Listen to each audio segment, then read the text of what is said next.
Jess, what do you think? Should we do it? Let's do it. Let's do it, John. Let's get after it. All right, let's get on to it here. Greetings, everyone. Welcome to Living Well Community, your home for interactive and on-demand wellness programming brought to you by Harvard Pilgrim Healthcare and Tufts Health Plan. I'm John Roberts. This here is Mind the Moment in everyday life, where we take viewer questions and we ask ourselves, how can mindfulness help us to make the most out of every moment in our lives? I am joined, as I am always, by a woman who is so mindful she can unbake a cake with her mind. Jessica Morey. Hi, Jess. How's it going? How are you today? I'm great. I'm great. It's like deep summer. Feels like, hot. Are you hearing those August bugs? Are you experiencing that? Yeah. It's a different bug symphony, is it not? Yeah, it is. They're like, this is it. This Hurrah. party time. Yeah. This is all we got. So Jess, before we get into the viewer question today, just a question for you, something I like to call icebreakers. Jess, I wonder if you could name for me a movie that felt really important to you as a young person. Like maybe it was a movie that somehow helped you define for yourself, like the personality that you wanted to express or put forth to the world.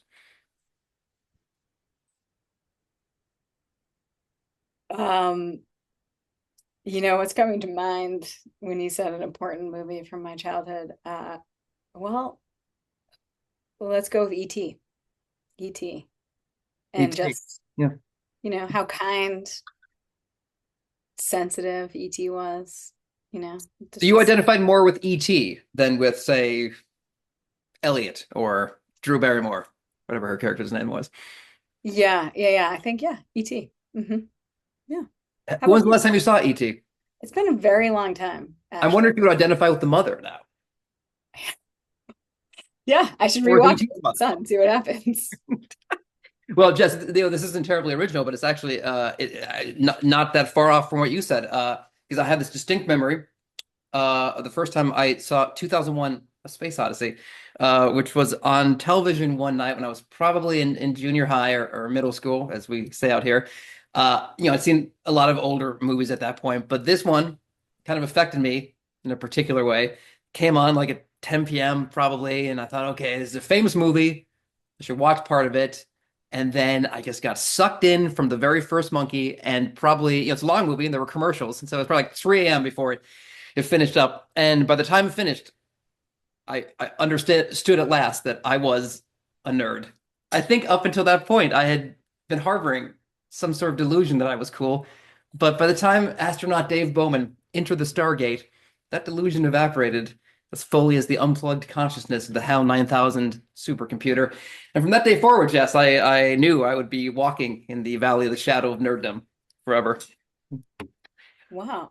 Were you considered cool in middle school, do you think? Or like me, were you too busy discussing the really important stuff? Like what 2001: A Space Odyssey really means? Um, yeah, I think in middle school I was pretty cool.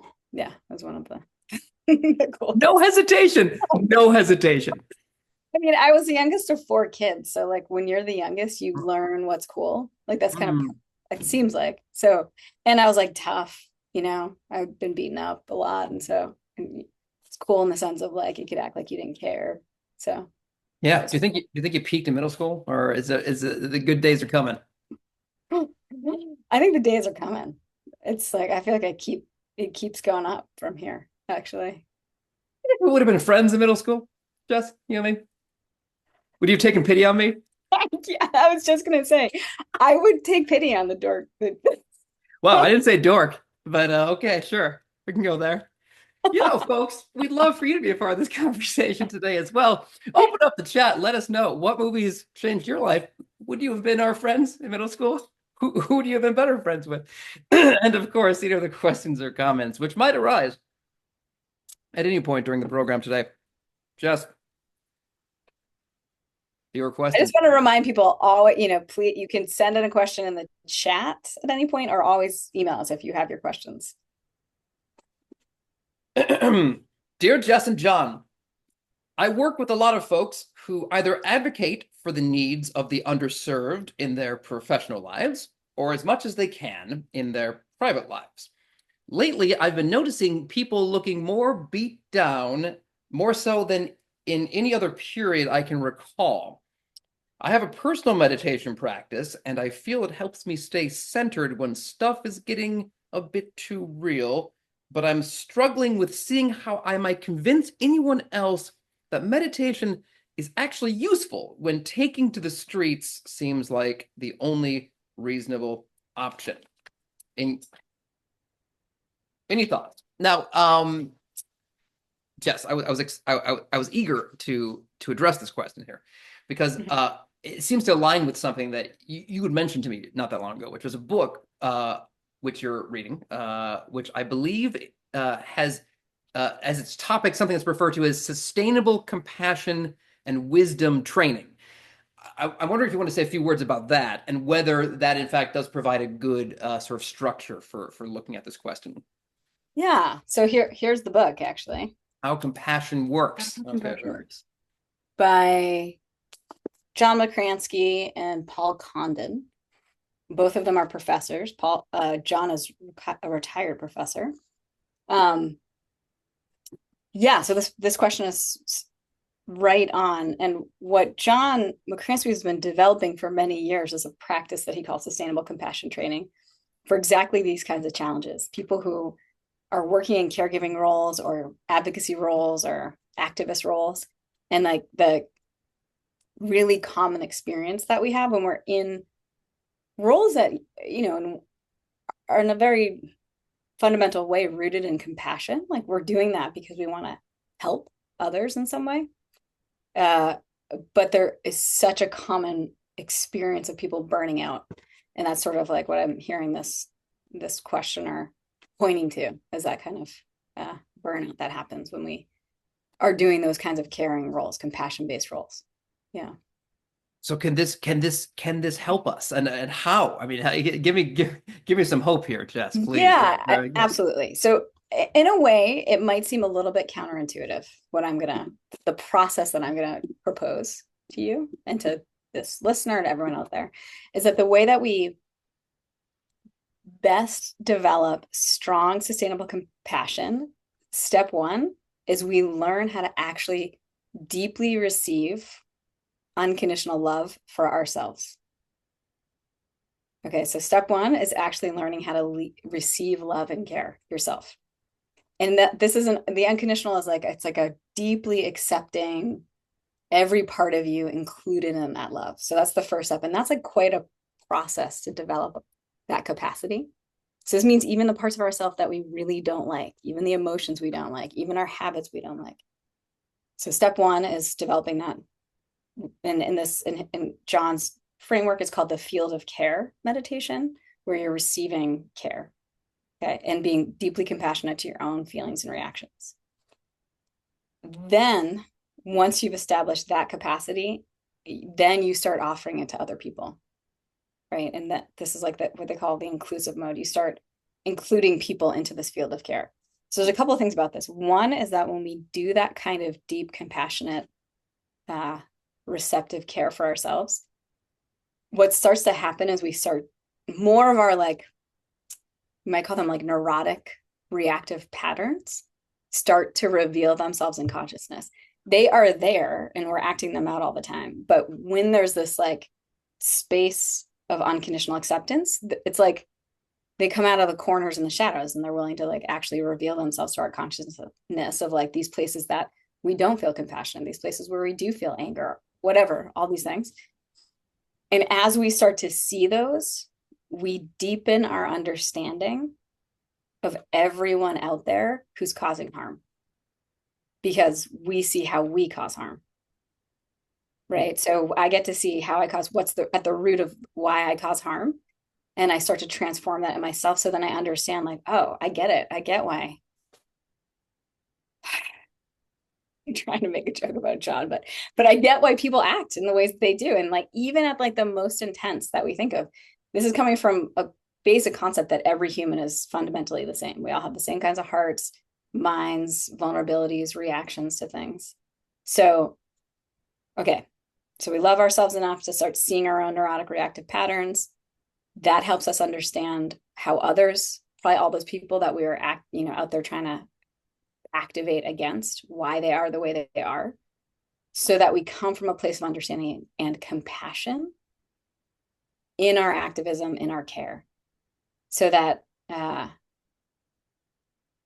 which, so then we might be getting into like an area of trusting me, but there's more wisdom, there's more space when we can come from a place of understanding and compassion in whatever activism or action that we're taking. And I mean, just like really simply how you can feel into it. And maybe I'll guide a practice about this today. Just think about when you're outraged and you take some action, but you could also just think about it like in a little way in your life. How does it feel in your body and mind to do that? How does it impact your energy? And also, how does it impact your relationship? Like, how successful is that? You can just start to sort of watch your own mind when you come from anger, reactivity, outrage, versus a sense of like compassion and understanding with someone. Well, just yeah, I can just speak to this just in the way I deal with my son. I can think of a time when maybe I have reacted to him out of anger, and then a different time when maybe I was just feeling a little more chill and I reacted to something he had done from a place of more compassion, and how those two things worked out for both myself and how I felt about it and how he clearly felt about it. And then, I mean, so it seems counterintuitive, I think, until you sort of examine how this plays out in real life, and then it seems very intuitive that like actually I liked the reaction I got from him when I was coming from a place of compassion, not from when I was coming from a place of reactivity and anger. Like that seemed like it worked out less well, even if in the moment maybe I was like, this is gonna feel good. Yeah.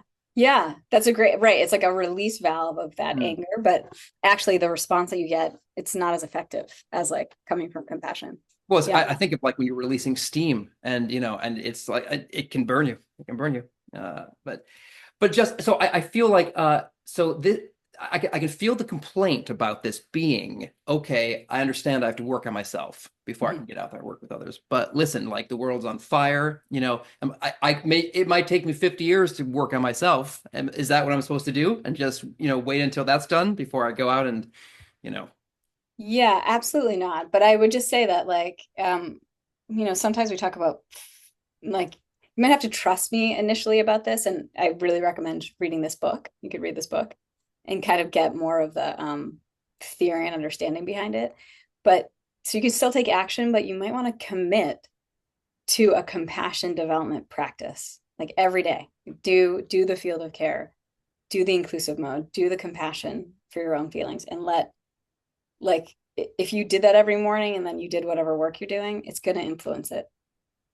And just see what happens when you practice in that way. well, just I have questions as always, but I think this especially might be a good topic to get really right into the practice. So because I Yeah, feel like that will help clarify a lot of great, what we're talking about here. great. Let's do it. Let's do it right now.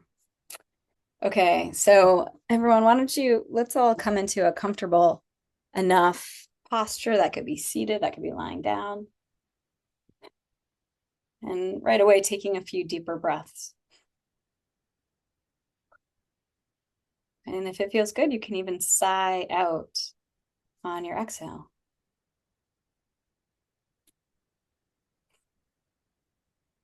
So, really deep inhales, letting the breath and the feeling of your breath draw your attention out of the thinking mind and into your body.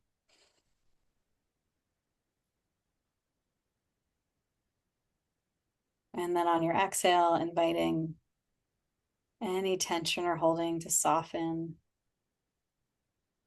Just really inviting the body to let go, to release a little bit.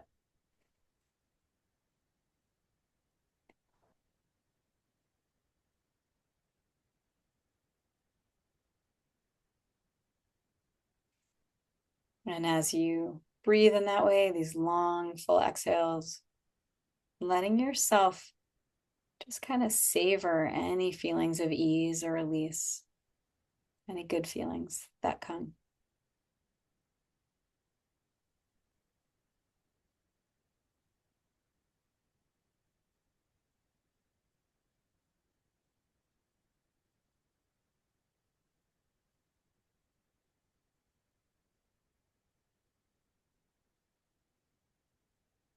And letting the breath just settle into its natural rhythm. And just enjoying the simplicity of breathing.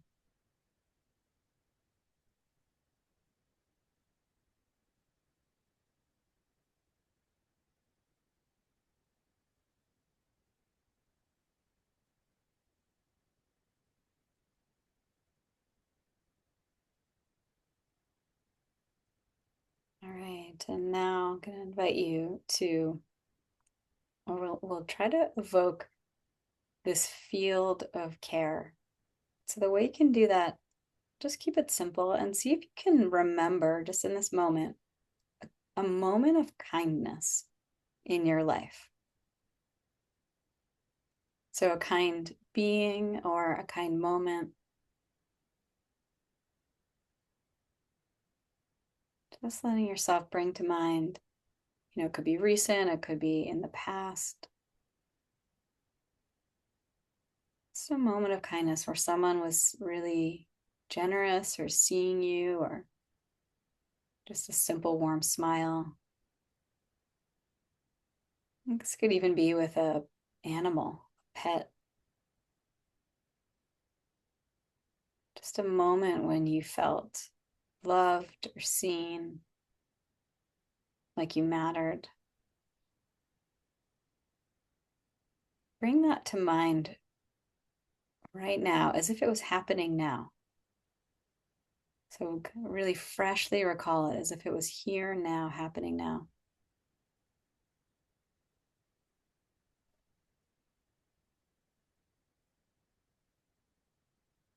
And then letting yourself sort of take it in, take in the kindness. Connect with the loving qualities, the tenderness of this kindness.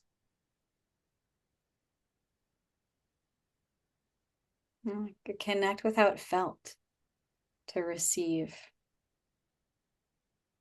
this care.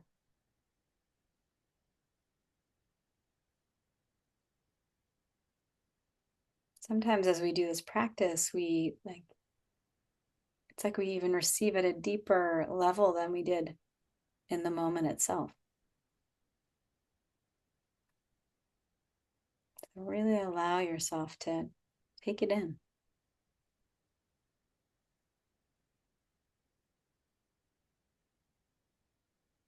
And the practice is to connect with the quality of care and kindness. And let that kind of expand so permeates every part of you.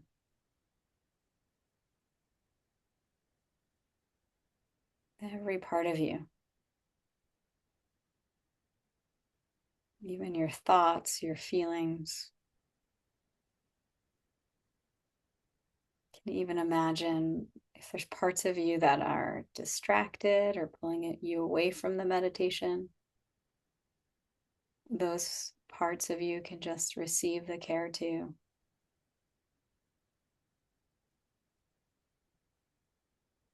I even have this sense like every part of you is loved in its very being, and every part of you is worthy of this care.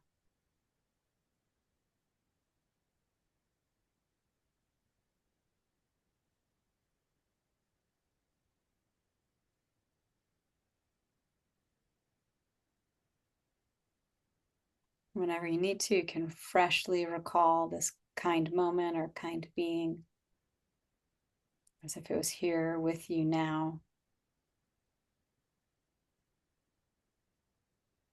And just receive. Sometimes I imagine it like these loving care is like the sun, and you're just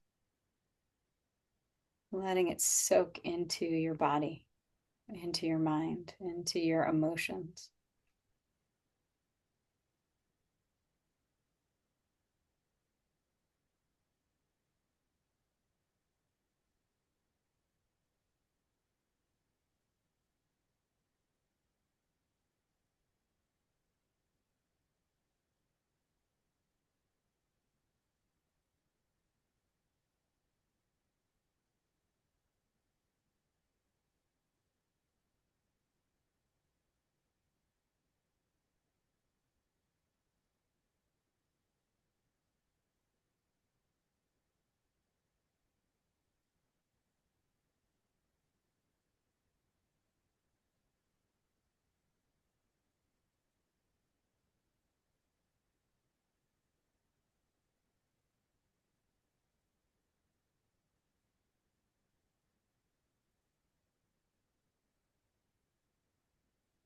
So you're welcome just to remain with this for a few more minutes, or if you'd like, you could imagine inviting in to this field of care. Sometimes it's almost like I imagine it like the hot tub of care. And you're just inviting in whoever else, like someone to start that it's just easy for you to care. You want them to feel this kind of love and kindness. You just sort of invite them in. So you bring them into your mind and let them also. It's almost like you're joining in and just imagining this person experiencing deep well being, deep happiness. And every part of them, even the parts they don't like, even the stuck parts, or just every part of them, just being loved, deeply accepted, held in warmth.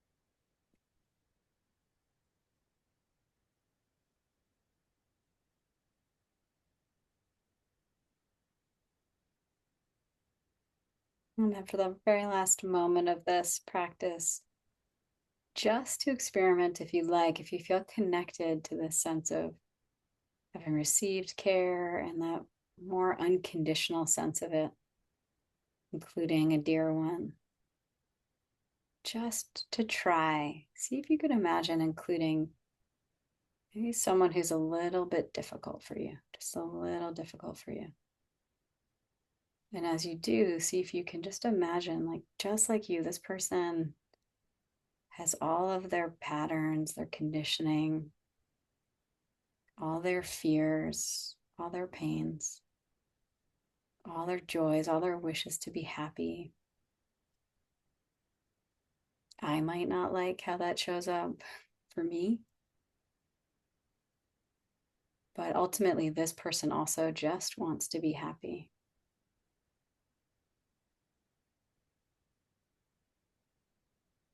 Just wants to be happy and be at ease, free from suffering. So in this practice, you continue to receive the kindness and you just like let it flow forward. This person also gets to just jump into the kind space and just be held unconditionally.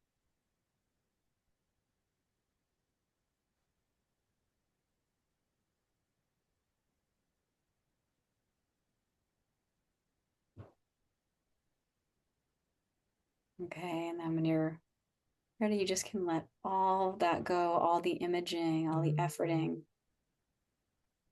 Let it all go. Just let your attention soften back into your body, letting go of all effort, noticing what it feels like to practice in this way in the mind and body. Notice what that feels like.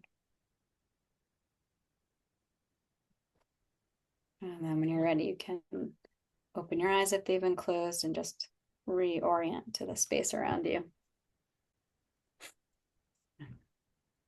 Thank you. Thank you, Jess. Before we continue, so couple of shout outs here. One being if folks are would like us to address any questions that you might have in future episodes, please do email us at askmtm at point32health.org. And if you'd like to watch this session again, the recording will be up on our YouTube page and our podcast feed later this week. The links you'll need to get those things are either in the chat, or if you are already experiencing this as a recording, they are in the show notes. Jess, a quick question. In the hot tub of compassion, is the chlorine awareness? Is awareness the chlorine? Is that the No, I think awareness is the water. Hmm. That is the awareness. The chlorine is like the loving, well-wishing. Yeah. Very good. Very good. Oh, and it's not chlorine. Good call, Amatis. It's probably a saltwater hot tub. Yeah. Good point. I know before the meditation, I made this maybe bold claim that what we were talking about here is actually or at base intuitive, but I'm contemplating what a real radical shift, mindset reset is required here, because I think when one is wanting to advocate for change, you're often driven by the belief that the other person needs to be changed or stopped in some way. And I'm just imagining this radical vulnerability that is required to say to yourself that I also might need to change. I am also not perfect. And that there may be elements of a two-way street here, which can be difficult, especially when the other person or the issue seems so wrong to you that you just can't see how you could also be wrong as well. And so it's, as you said, you used the term quite a process earlier, and I can see that. Yeah. See why that would be the case. I'm going to actually put this quote, and this is from the book. It's a quote from Martin Luther King Jr. That I'll put it in the chat and then I'll read it. An element of goodness may be found even in our worst enemy. Each of us is something of a schizophrenic personality, tragically divided against ourselves. This means that there's some good in the worst of us and some evil in the best of us. When we discover this, we are less prone to hate our enemies. Yeah. Well, let me ask you. So let me follow up on that, Jess, by saying or asking or saying that I know from what you've told me that this sustainable compassion wisdom training sometimes gets referred to as innate compassion training. And that word innate kind of stands out to me because it does seem to suggest that humans are innately compassionate. However, I think a lot of people on one side of an issue may have trouble believing that the people on the other side of the same issue are, in fact, innately compassionate. Do you believe that humans are innately compassionate? And if so, what's your evidence? Yeah. So I do. I think, I mean, there is a ton of debate about this in terms of the science and research about little kids and this kind of thing. But I guess I definitely believe humans are innately like have a good heart, and that everything everyone is doing is an attempt to be happy or to not suffer. Every single thing they do, even if it seems like the most egregious, it's some diluted way that they're trying to be happy or reduce their own suffering. So that in a way, trying to be happy is loving kindness, is like a kind of care and kindness. Trying to reduce suffering is a kind of compassion. That's what compassion is, about reducing suffering. So if you kind of trace it just like right back to the very root, it's sort of love and compassion. That's what but it just gets filtered through a lot of like diluted, unwise perceptions. So we do things that actually cause harm, but that you can trace it back to this sort of fundamental kindness and compassion. If you were able to take the stance with another person that okay, they're trying to be happy, maybe even try to make other people happy, but they're just deluded. Is it okay to feel sorry for them, or does that create a layer that then is maybe Yeah. like you're not taking it seriously enough in a way, or Yeah. So the question there is like, you really have to explore what the feeling sorry is. So if the like feeling sorry is connecting, like, oh man, I see what's happening and that's so painful. And I see how I've done that. And it's like, you can feel it in your own heart mind. Like, what kind of thoughts or feelings connect you to someone and which ones separate. So if it becomes a separation, like a pity, oh, I feel sorry for you over there causing that harm, then that's not so helpful. So it's more like you just have to feel in your own heart mind. Is it separating you from the person, or is it helping you to have like less of a sense of separation from them? And I suppose it is, in fact, what we might refer to as mindful awareness, or do we decide that was the hot tub water? Is needed really to be able to see that in yourself, right? All of this. Where you Yeah. are maybe going from compassion to pity or to condescension. Yes. You have to maybe move yourself back. Utterly. All of this is so based on mindful awareness. But I would also suggest, and what my experience has been, is doing this kind of practice, like practicing mindful awareness within a space of deep acceptance, allows me to be aware of more. It's almost like my mind then feels safe to be like, oh, okay, well, look at this. Or here's how I actually feel about that thing. Or here's this thing here's this shame I have. It's like, it will reveal, my mindfulness gets clearer and crisper when it feels like there's this deep acceptance around it. That's when the hot tub becomes an infinity pool. Yeah. John, yes, amazing. Jess, there's obviously a lot more to talk about here. In fact, I think we we should do some more. make a movie about it. Instead of hot tub time machine, it'd be like hot tub.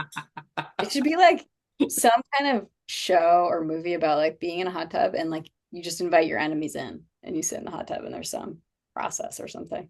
I feel like this could go the other way though, where the horror movie way, where you just keep turning up the heat in the hot tub until there's no enemies left. An A24 production, perhaps.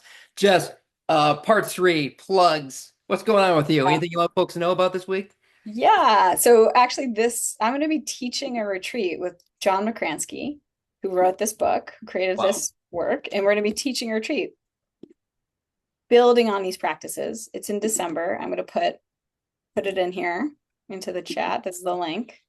It's in Vermont, Southern Vermont, a weekend retreat. It's not totally silent. So if you've never done a meditation retreat, this might be a good one to try out. Just a 3-day love meditation retreat. Still good. So let me one for me here. So I've been having a lot of fun creating these 1 or 2 minute clips from each of these episodes and sharing them as reels on our Instagram account. So if folks are looking to relive the high points of these sessions, follow our Instagram handle, which is livingwell_.32health. I should add, you do need an Instagram account to access an Instagram account. And certainly no offense if you're opting out of social media, but for folks who are not, I'm going to drop into the chat as well, a place where you can check those out on our Instagram. All right, Jess, as always, the theme song for your mindfulness practice this week. What do you got? John, this week it's Don't Stop Believing by Journey. Feels really appropriate. A perennial classic. I'm going to go with Perspective by Yellow Magic Orchestra. Folks, we hope you're enjoying what we're doing here. If you are, please do tell other folks about it. We are back here every Tuesday. This Living Well community programming, of which this is a part, is free and open to all, always. So you can bring your community while you build your community. Jess, thank you as always for your guidance this morning and this afternoon. And thank you everyone for attending.